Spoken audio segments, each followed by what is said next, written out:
where she had always been really thoughtful around birthdays and things like that, and then she just was not really forgetting my birthday, but not really doing anything for it either.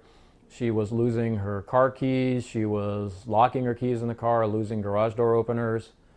And then when I got promoted to captain, which is a big deal in the Navy, not everybody makes it that far, and I invited her to the ceremony, she said, "You're the one getting promoted, not me, so I'm not going." It's like, okay, that seems kind of odd. And then, just more things like that. She was not showing up places where we agreed to meet, and she's spending money on things we don't need, which she was not a big spender of things before.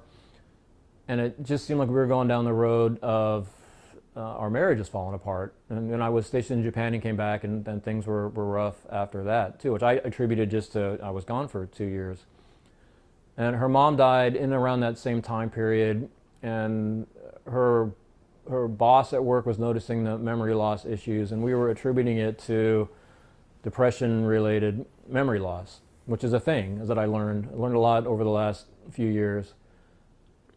And that went for a while, and then she was having more and more trouble at work, showing up on her days off, and we're having more marriage issues. We started seeing a marriage counselor, and that was problematic because the counselor would ask Lynn to do things, kind of exercises, and Lynn wouldn't do them. So we'd go back to the next session and not making any progress.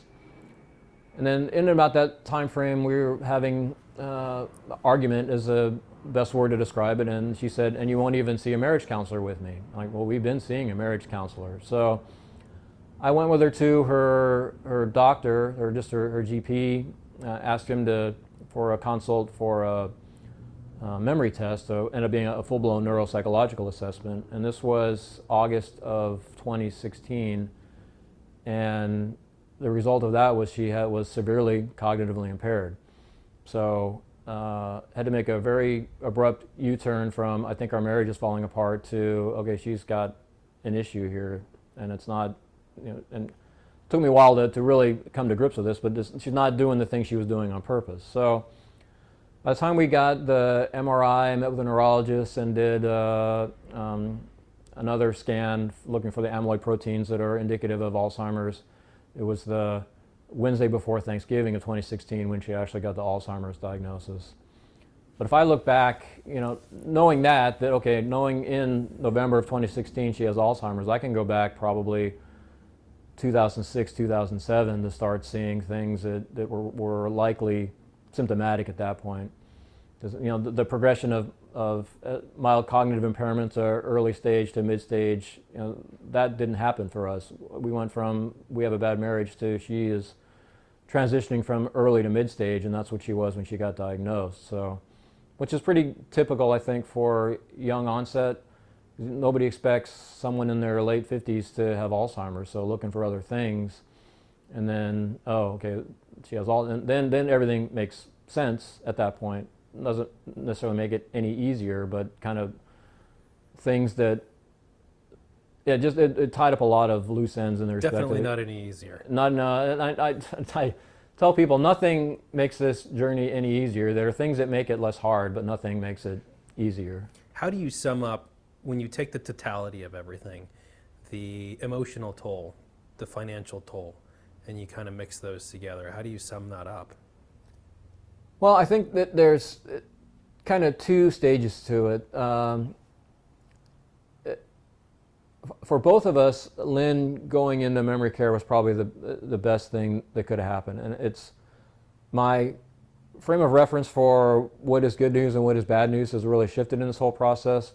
But we became closer as a husband and wife with her in memory care, where I could just be her husband again. So there's kind of a split. So the emotional toll was extremely hard when I was trying to care for her at home, when she in the evenings when she would not know who I was, or when she started getting scared, and that was really, really hard. And my family saw it.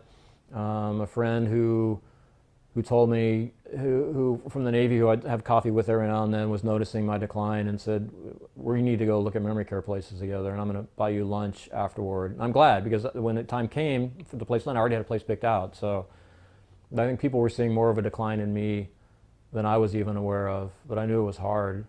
But once Lynn got in memory care and I could focus a little more on me is where I think I came to more into acceptance, and I think I was fighting it a little bit, because in this, another term I learned is ambiguous loss that gets applied to um, missing in action kind of people where there's just no closure. And it's kind of that way with Alzheimer's too. I'm, in one sense I'm married, but in one sense I'm not. And Lynn's there, but she's not there, and the grief cycle just keeps repeating over and over again. So I got stuck in the acceptance part of it, with just not accepting things for a long time. Probably about half the journey so far, I wasn't accepting. I was angry a lot.